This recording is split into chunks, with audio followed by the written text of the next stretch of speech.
a mixed traffic engine too. He can pull both trucks and coaches very nicely.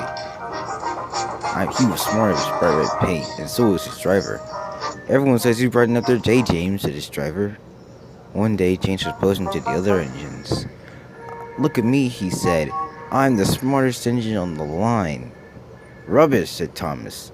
We all look smart with our coat of paint. Redub had says so too, and he's head of the whole railway. You know what, James? Said Percy. What? Said James. You're getting all puffed up. James huffed crossly away. Later he was still boasting. I am the pride of the line. I saw you shunting coaches and trucks and sidings. You're only a goods engine. I pull coaches too. Not as much as me. Professor Stumphat has plans for me, he said. He was making this up, but Gordon believed him. What plans?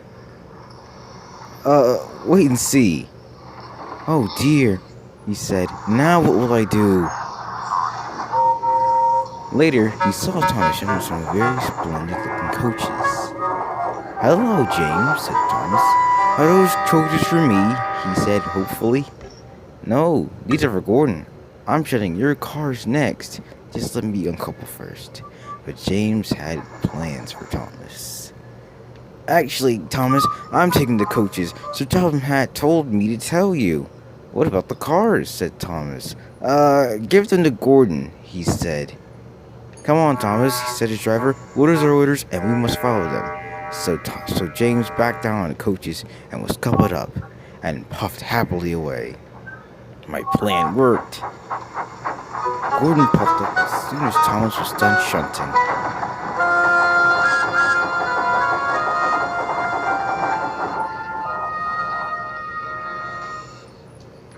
Where are my coaches? He said. Thomas told him what James had said, and so here are your cars. Gordon was cross, and so was his driver. Sir Stumphat will hear about this, he said. James was puffing happily down the line. What a clever plan! What a clever plan, he said. Then he stopped at a station where Sir Stumphat was waiting. Some jokes are funny, but not this one, James. You have caused confusion and delay. Yes, sir, said James. You will now stay in your shed until I can trust you again.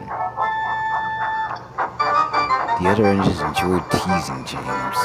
I wonder who will perform the express today, teased Gordon. I expect it will be you, replied Henry.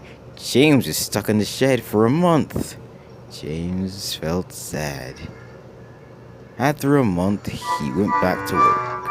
Hello, Thomas. Hello, James, said Thomas.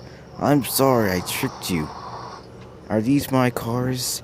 Yes, replied Thomas. They're very glad to see you.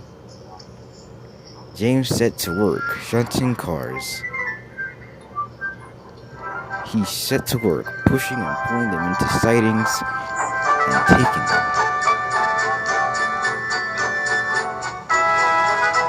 Time to go home now, said his driver. No cars left for you, just we two. But his driver was wrong. Excuse me, called the man. I have a meeting with Sir Stumphat, and I must not be late. May I ride back with you? Of course, said the driver. Then he whispered to James.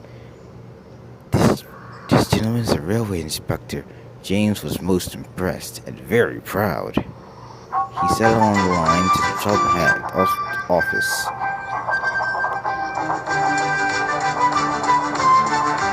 Sir Stumphat was waiting on the platform when the railway inspector arrived. This clever engine gave me a splendid ride. You must be proud of him. Yes, indeed I am, said Sir Stumphat. You are really useful.